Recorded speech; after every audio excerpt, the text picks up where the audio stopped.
För en tid sedan så restaurerade jag en lådcykel som jag använder till exempel för att veckohandla med och för att föra material till återvinningsstationen.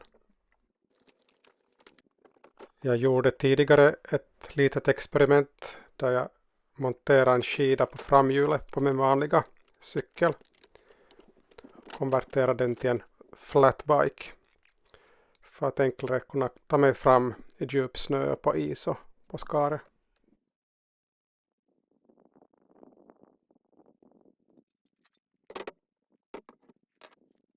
Jag hade monterat dubbdäck under lådcykeln och kunde därför inte låta bli att testa att sätta skidor också under den.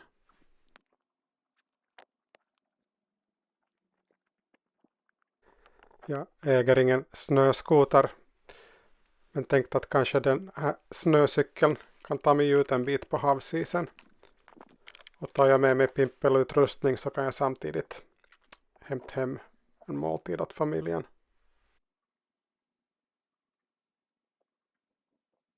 Sagt och gjort. Jag packade grejerna i cykeln och trampade ner till stranden.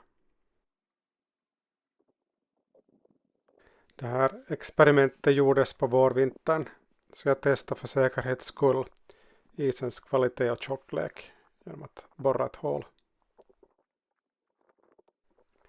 Isen var prima men jag var ändå lite för sent ute.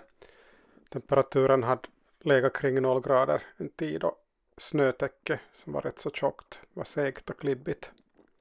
Så var tungt att komma fram utan elassistans.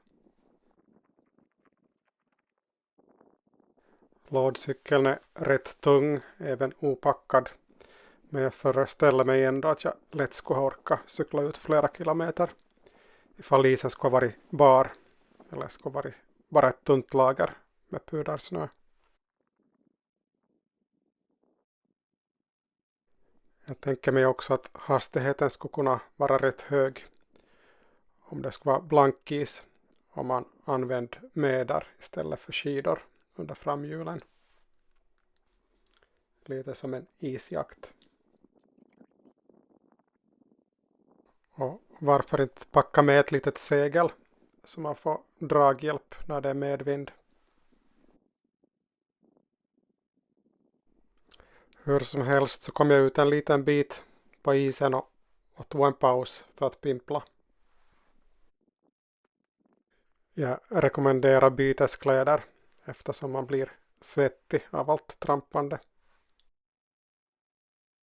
Fiskelyckan var dålig men lyckligtvis hade jag packat med en termos med kryddig och varm linssoppa så jag fick fylla på energi för att orka hem.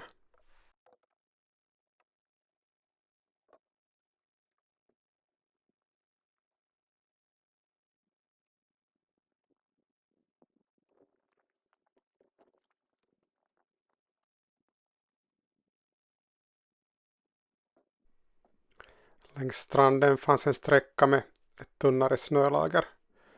Så jag fick testa att konstruktionen fungerar utmärkt, åtminstone där.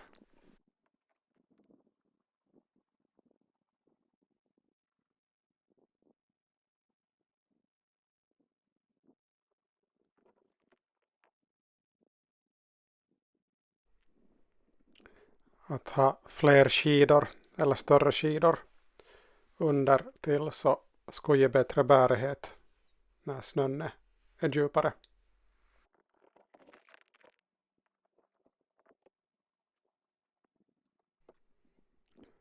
Tanken på att montera medar under framhjulen när det är de rätta förhållandena med blankis så fascinerar mig.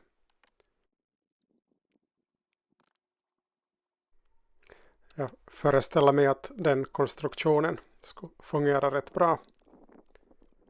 Kanske jag testar det någon gång framöver.